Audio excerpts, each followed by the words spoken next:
10:30 മണിയായാൽ മതി അടുപ്പിൽ തീ കത്തിക്കുക. നമുക്ക് പൊങ്കാല ഇടാൻ ഭയങ്കര ഉത്സാഹമാണ്. അമ്മ എല്ലാ വർഷവും ഇടുവോ? ഞാൻ ഇപ്പൊ ചേർത്തോണ്ട് കൊറോണ സമയത്ത് വന്നില്ല, അത് കഴിഞ്ഞതിന് ശേഷം എല്ലാ തവണയും വരികയും. എന്തുകൊണ്ടാണ് ഇങ്ങനെ പൊങ്കാല വർഷം ഇട്ടുകൊണ്ടിരിക്കുന്നത്? ഞാൻ പൊങ്കാല ഇടുന്നത് ഞാൻ സാമ്പത്തികം കുറഞ്ഞൊരു വീട്ടിലുള്ളതാണ്. ഇവിടെ വന്ന് പൊങ്കാല ഇട്ടതിന് ശേഷം എനിക്കെല്ലാം ഉണ്ടായി. അതുകൊണ്ടാണ് ഞാൻ വർഷം തോറും വരുന്നത്. നിർത്തിയിട്ടില്ല? ഇല്ല. എല്ലാ വർഷവും ഈ തിരുമുറ്റത്ത് തന്നെയാണോ? അല്ല, ഇത് ഭയങ്കര ഒരു ആഗ്രഹമായിരുന്നു ഈ ഇവിടെ ഇടണമെന്ന്. മറ്റേത് ആളുകളെ പെരേടത്തിലൊക്കെ ഇരുന്നു.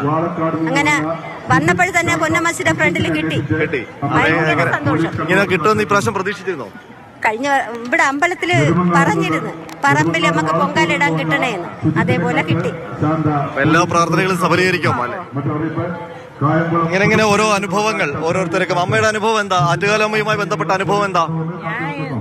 10-12 വർഷമുണ്ട് പൊങ്കാലിടാൻ. ഇത് പറമ്പിലിടുന്നത് 2ാമത്തെ തവണ. ഈ വർഷം എന്തായാലും പറമ്പിടണമെന്ന് പറഞ്ഞ് എന്താ അമ്മയോടുള്ള പ്രാർത്ഥന? എന്താണ് അനുഭവം? എന്താണ് അമ്മയെ അമ്മയെ നമ്മൾ എന്ത് വിളിച്ചാലും വിളിയേക്കും നമ്മളെ കാര്യങ്ങൾ സാധിച്ചിട്ടുണ്ട്. അതുപോലെ എപ്പോഴും. എന്താ അമ്മയെ കുറിച്ച് പറയാനുള്ളത്? ആറ്റുകാലമ്മയെ കുറിച്ച് പറയാനുള്ളത്? എല്ലാവർക്കും നല്ല അനുഭവങ്ങളാണ്. എല്ലാവരും തലയിൽ കാണാം വെള്ള തോർത്ത് തലയിൽ ചൂടിയിരിക്കുന്നു. രാവിലെ ഒരു കാർമേഘവും അല്പം ചാറ്റമഴയൊക്കെ വന്നപ്പോൾ ഒരു മഴയുണ്ടാകുമെന്ന് ഒരു ചെറിയ ആശങ്കയുണ്ടായിരുന്നു. പക്ഷെ അതൊരു അമ്മയുടെ അനുഗ്രഹ വർഷമായി മാറി. ഇപ്പോൾ തെളിഞ്ഞ കാലാവസ്ഥ, വെയിലിന് ചൂട് കൂടി വരുന്നു. ഇനി ഈ കുമ്പച്ചൂടിന് ചൂട് കൂടുമ്പോൾ പൊങ്കാല അടുപ്പുകളിലേക്ക് അഗ്നി പകരും. അത് കഴിയുമ്പോൾ തലസ്ഥാനമാകെ ഒരു യാഗശാലയാകും.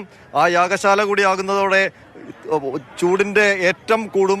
കഠിനമായ ചൂട്, ഒരു പഞ്ചാഗ്നി മധ്യത്തിൽ നിൽക്കുന്ന ഒരു അനുഭവമാകും ഇവിടുത്തെ ഓരോ ഭക്തർക്കും. എന്നാൽ അതൊന്നും ഒരു പ്രശ്നമല്ല അവർക്ക്.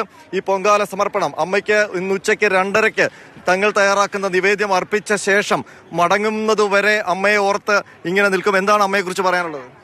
അമ്മയെ കുറിച്ച് നല്ലതേ ഉള്ളൂ പറയാൻ. ഞാൻ 20 വർഷമായി. എല്ലാ പ്രാർത്ഥനകളും അമ്മ സഫലമാക്കി തരുമോ? സഫലമാക്കി തന്നിട്ടുണ്ട്. എവിടെ നിന്നാ വരുന്നത്? ചെങ്ങന്നൂര്. ട്രെയിൻ പിടിച്ചു വന്നോ? ഇന്നലെ വന്നു. നിങ്ങളെല്ലാരും ചെങ്ങന്നൂരിൽ നിന്നാണ്?